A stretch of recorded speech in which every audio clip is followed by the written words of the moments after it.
Hello दोस्तों, नमस्कार। आपका स्वागत है दैनिक टेक्निकल क्लासेज में। तो देखो, हमने जो चुंबक और चुंबकत्व है उसके 90 क्वेश्चन ऑलरेडी पिछले वीडियो में कर लिए थे। तो हम स्टार्ट करते हैं 91 से। और ये इस सीरीज का मतलब लास्ट सेशन है। जो टेस्ट 5 है, वो लास्ट सेशन है। इसमें करीब 118 क्वेश्चन आपके कंप्लीट हो जाएंगे और उसके बाद हम स्टार्ट करेंगे नेक्स्ट यूनिट, जो भी टॉपिक अपन स्टार्ट करेंगे।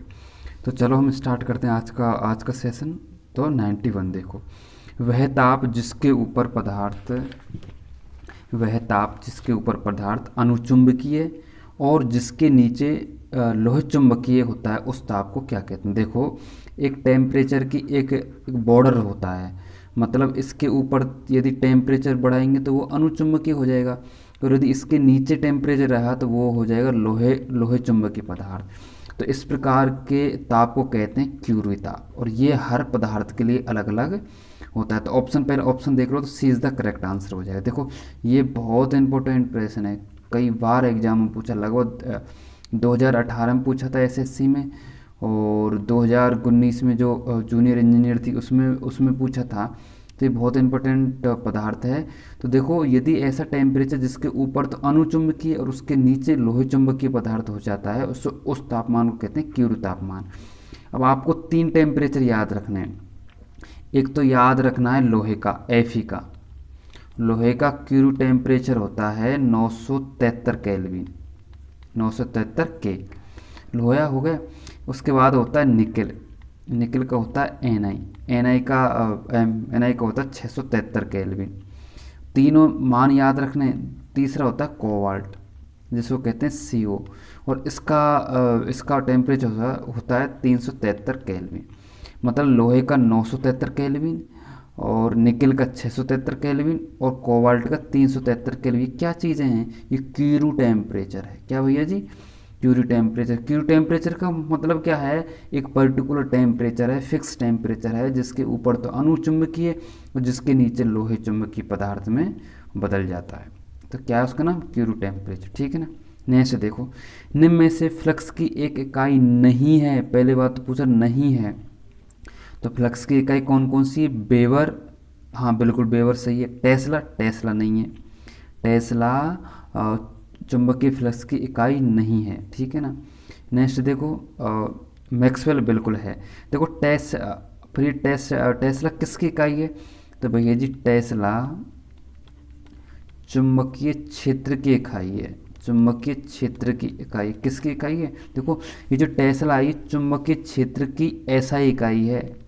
ठीक है ना, न कि चुंबकीय फ्लक्स की।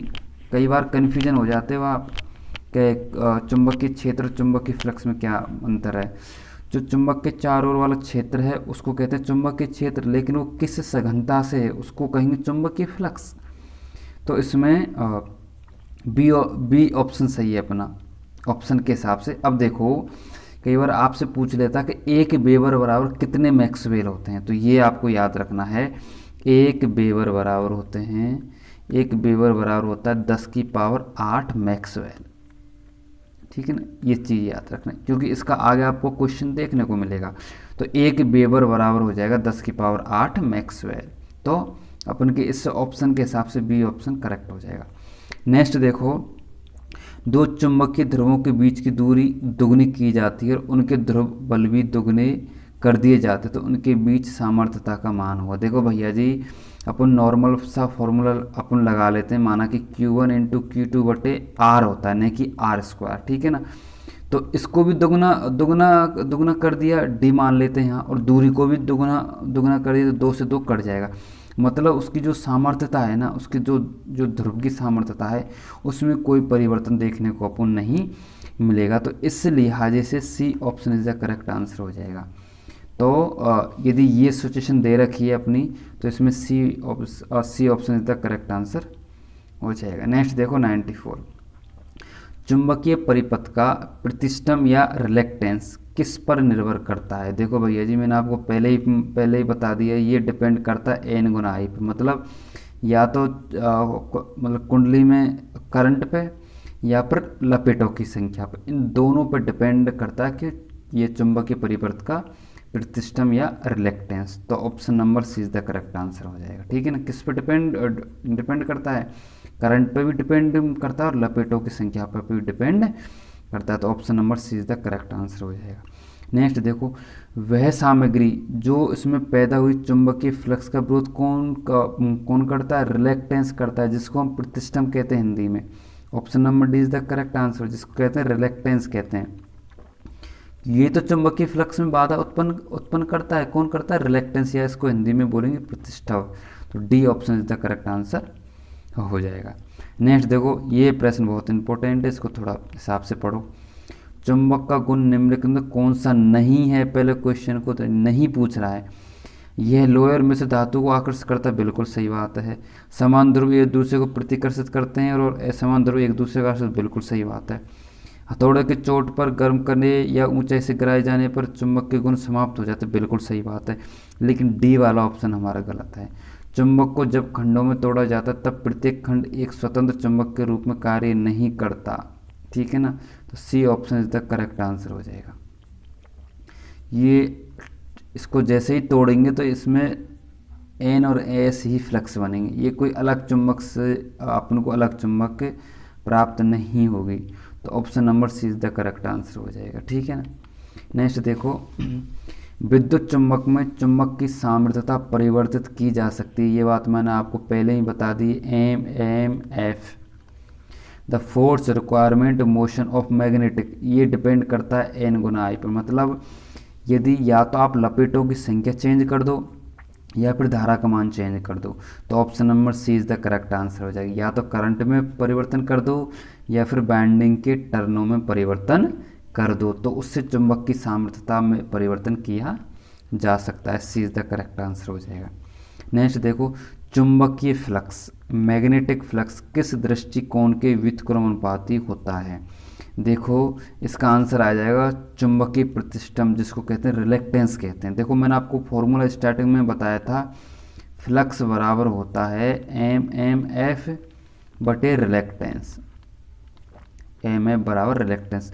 अब ये पूछ रहा है फ्लक्स के विपरीत कौन, अपोजिट कौन है, तो फ्लक्स बराबर हो जाएगा 1/, रिलेक्टेंस 1/, रिलेक्टेंस। तो व्युत्क्रमानुपाती कौन, रिलेक्टेंस ही तो हुआ, तो option number D is the correct answer हो जाएगा।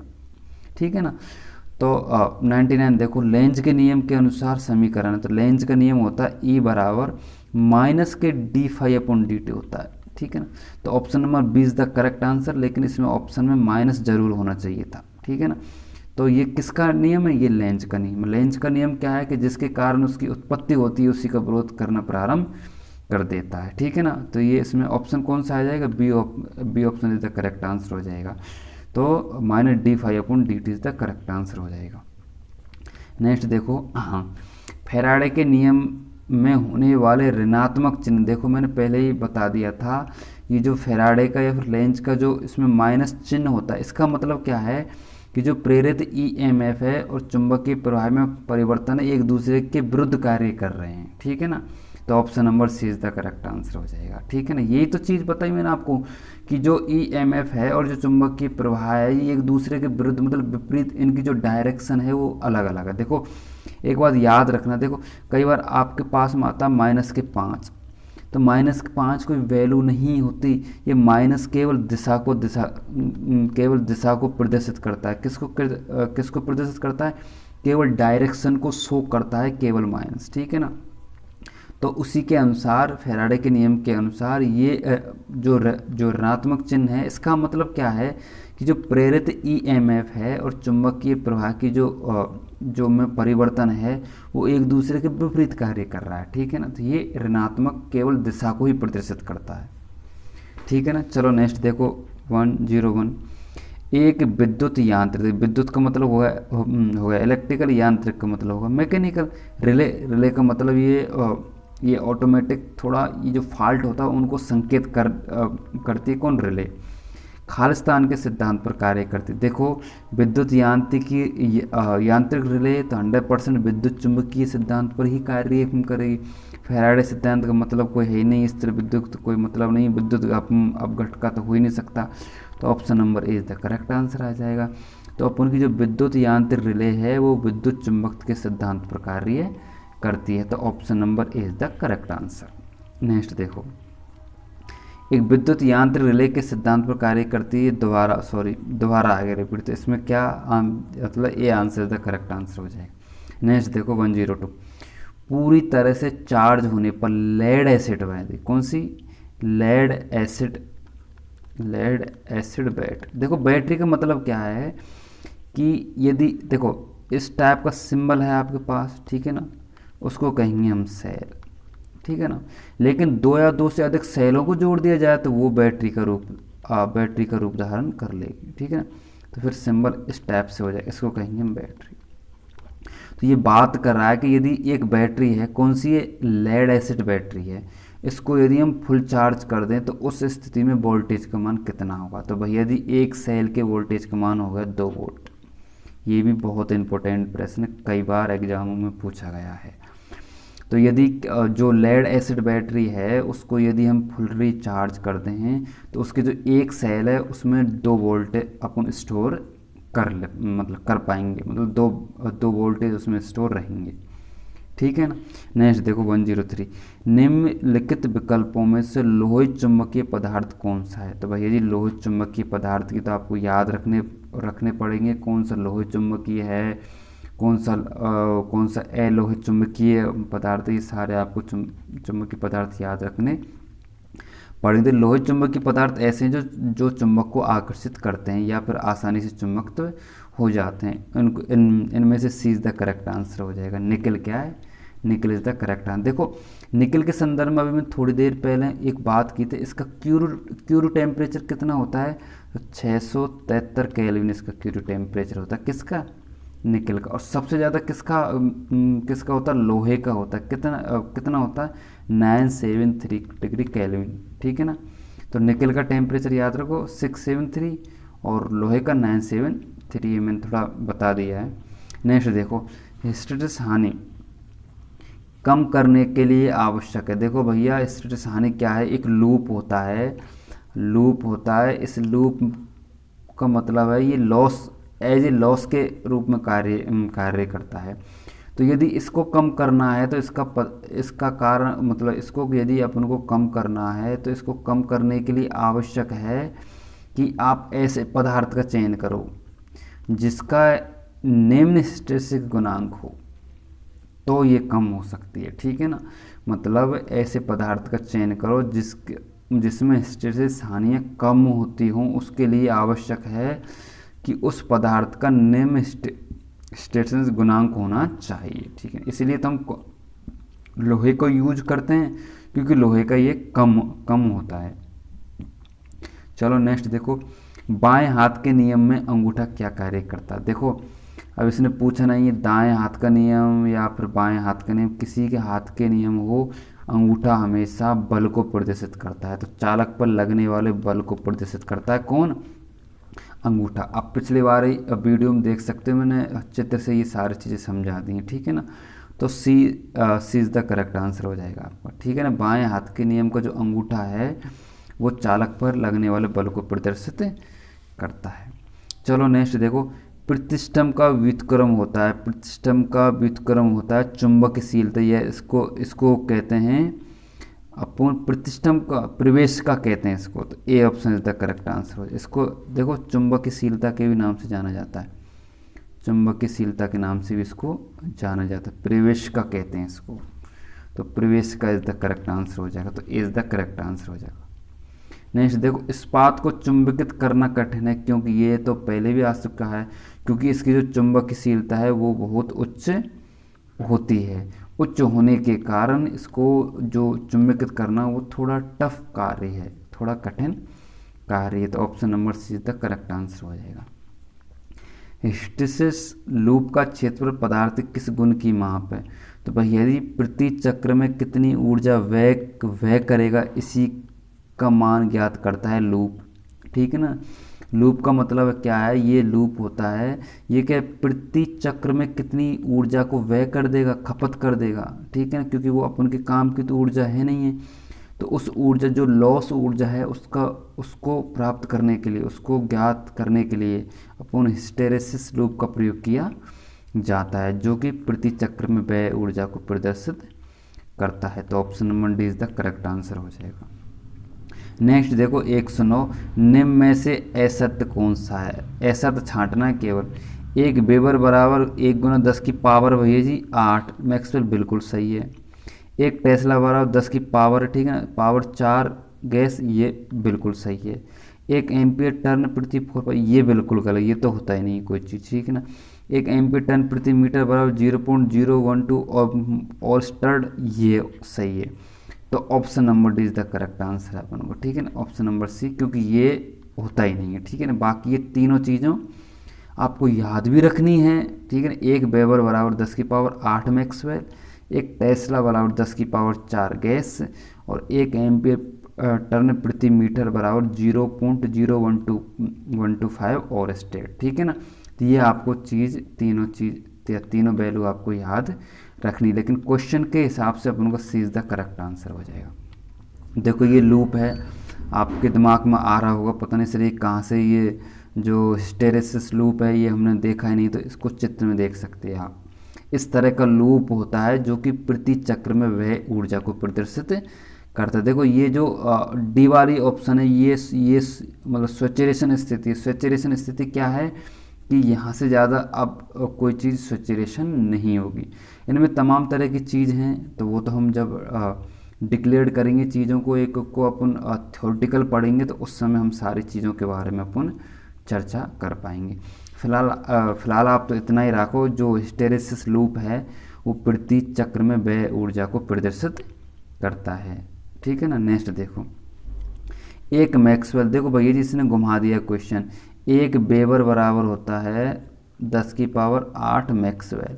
अब ये पूछ रहा है कि एक मैक्सवेल, तो ये जो है ना घात इधर आ जाएगी नेगेटिव, तो 10⁻⁻8 weber is the correct answer हो जाएगा। तो A option is the correct answer हो जाएगा, ठीक है ना।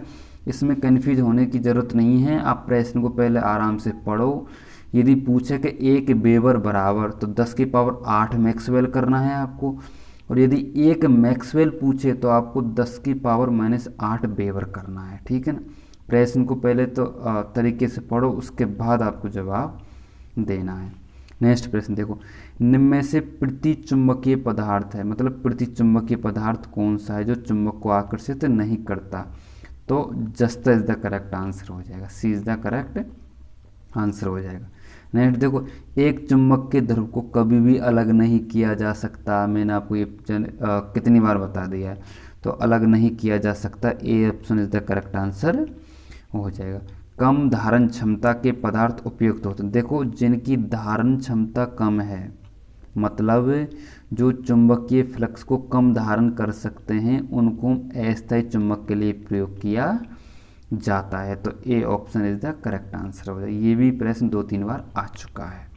नेक्स्ट देखो, निम्न में से किसके परित चुंबकीय क्षेत्र होता है? देखो भैया जी ये कह रहा है कि इनमें से कौन सी कंडीशन होगी जहां में चुंबकीय क्षेत्र उत्पन्न होगा। देखो भैया जी ये कोई कॉल है, ठीक है ना, इस कॉल में बाइंडिंग्स हो रही है, ठीक है ना। अब इसके चारों ओर चुंबकीय क्षेत्र कब होगा? जब इसमें धारा प्रवाहित होगी, तभी तो इसके चारों ओर चुंबकीय फील्ड बनेगा, उत्पन्न होगा। तो धारा क्या है, मतलब आवेश हैं। आवेश भी कौन से? गतिमान आवेश हैं। वो कौन से आवेश हैं? गतिमान आवेश हैं। तो इसमें A option is the correct answer हो जाएगा। ये भी प्रश्न बहुत इंपॉर्टेंट है, कन्फ्यूज बिल्कुल मत होना। कॉपर का हाँ ठीक है बाइंडिंग हो चाहिए, लेकिन उसमें कॉपर खुद स्वतः नहीं हो सकती ना, लोहे पदार्थ तक कोई मतलब नहीं है। तो गतिमान आवेश, यदि इसमें गतिमान आवेश इसमें प्रवाहित करेंगे तो इसके चारों ओर चुंबकीय क्षेत्र उत्पन्न होने लग जाए। इसमें भी नहीं, कहीं पे भी कोई से कंडक्टर में गति, यदि अपन करंट या आवेश प्रवाहित करवाएंगे गतिमान आवेश, तो उसके चारों ओर चुंबकीय फ्लक्स ऑटोमेटिक बनना स्टार्ट हो जाएगा। तो A option is the correct answer हो जाएगा। नेक्स्ट देखो, विद्युत मोटर में धारा का कौन सा प्रभाव प्रयुक्त है? ये भी बहुत इंपॉर्टेंट है, क्योंकि इनमें कई बार बच्चे कन्फ्यूज हो जाते हैं। देखो विद्युत चुंबकीय है मोटर, तो उसमें चुंबकीय प्रभाव तो रहेगा रहेगा, ये तो आपको पता ही है, लेकिन उसके साथ में ऊष्मीय प्रभाव भी रहेगा। देखो क्यों? देखो ऊष्मीय प्रभाव का मतलब है H = I² R। तो उस स्थिति में करंट भी है उसमें और रेजिस्टेंस भी है। तो भाई ऊष्मीय प्रभाव भी उसमें उत्पन्न होगा ही होगा। तो भैया विद्युत मोटर है, उसमें चुंबकीय प्रभाव तथा ऊष्मीय प्रभाव, दोनों प्रभाव देखने को आपको मिल जाएंगे। तो B option is the correct answer हो जाएगा। अधिक क्षेत्रफल वाले हिस्टेरिस लूप के पदार्थ में हिस्टेरिस हानियाँ बहुत अधिक होती हैं। ये तो मैंने आपको पहले ही दिखा दिया था। जितना इसका जो एरिया बढ़ेगा, देखो ये दो टाइप के एरिया हैं, तो इसमें तो हानि ज़्यादा होगी इस एरिया वाले में, और इसमें हानि कैसी होगी, कम होगी, क्योंकि इसका क्षेत्रफल क्या है, कम है। तो जिसका ज़्यादा क्षेत्रफल होगा तो उसमें हिस्टेरिस हानियाँ उतनी ही अधिक होंगी। तो B option number is the correct answer हो जाएगा। देखो चित्र देख लो, ये मैंने पहले पिछली वाली स्लाइड में भी दिखाया था और इस वाली स्लाइड में भी दिखा रहा हूँ मैं। इसका एरिया जितना बड़ा होगा उसमें हिस्टेरिस हानियाँ उतनी ही अधिक होंगी, जितना पतला होगा उसमें हिस्टेरिस हानियाँ उतनी ही कम होंगी। चलो नेक्स्ट देखो, लास्ट स्लाइड है, इसको देख लो, समझ लो। देखो, स्थायी चुंबक बनाने के लिए अपन को चुंबक बनानी स्थायी, ठीक है। देखो स्थायी चुंबक इस टाइप से होती हैं, देखे होंगे आपने, ये रेडियो में और जो भी इलेक्ट्रॉनिक्स आइटम्स हैं उनमें सब में यूज में, स्पीकर में तो आपने ज़रूर ये चुंबक देखे होंगे, चाहे आपके थोड़ा एयरफोन हो, मतलब हर में ये स्थायी चुंबक यूज में की जाती, कुछ इस टाइप्स के शेप में रहती हैं। तो प्रश्न देखते हैं, स्थायी चुंबक बनाने के लिए कठोर स्टील का उपयोग किया जाता है क्योंकि, देखो क्योंकि इसमें अपशिष्ट चुंबकत्व उत्पन्न होता है, ठीक है ना। इसमें अपशिष्ट चुंबकत्व उत्पन्न होगा और अस्टिप चुंबकत्व उत्पन्न होगा, तो उसी के अनुरूप ये स्थायी चुंबक का रूप धारण आसानी से कर लेगी, ठीक है ना। इसलिए कठोर स्टील का प्रयोग किया जाता है। तो option number is the correct answer हो जाएगा। नेक्स्ट देखो, लास्ट क्वेश्चन है सीरीज का, एक चुंबक किन धातुओं को आकर्षित करती। देखो लोहे को तो आकर्षित करती, लेकिन और किन किन धातुओं को आकर्षित कर सकती है। तो option number D is the correct answer हो जाएगा। कोबाल्ट को भी आकर्षित कर सकती है, निकल को भी कर सकती है और स्टील को भी कर सकती है। कौन, एक चुंबक की बात कर रहे हैं, ठीक है ना। एक जो चुंबक है वो कोबाल्ट को भी आकर्षित करती है, निकल को भी आकर्षित करती है और स्टील को भी अपनी ओर आकर्षित करती है। तो जो ये यूनिट है चुंबक और विद्युत चुंबक, तो ये आज पूरे लेसन में ख़त्म है। तो इसकी 5 टेस्ट सीरीज़ हैं। आप यदि पहले मेरा आपसे सजेशन है, पहला आप बेसिक पढ़ो, बेसिक पढ़ने के बाद आपको ये ऑब्जेक्टिव प्रश्न लगाने हैं। मैं आई एम श्योर कह रहा हूँ, यदि आप इस कार्य को करोगे तो आपके सारे कंसेप्ट क्लियर हो जाएंगे ऑलरेडी, ठीक है ना। तो अब जूनियर इंजीनियर की जो तैयारी कर रहे हैं, या जो आईटीआई कर रहे हैं, या डिप्लोमा कर रहे हैं, या 11th-12th में जिसकी साइंस सब्जेक्ट है, उसमें भी ये बहुत बड़ा लेसन है, तो वो विद्यार्थी इसको ज़रूर देखें वीडियो को। जो भी अपने दोस्त हैं, मित्रों को ज़रूर वो करें शेयर, और कृपया करके आपसे रिक्वेस्ट है, इतना सपोर्ट ज़रूर करो आपके, इसको चैनल को सब्सक्राइब ज़रूर करो और अपने दोस्तों को शेयर ज़रूर करो। चलो आज के लिए इतना ही, धन्यवाद।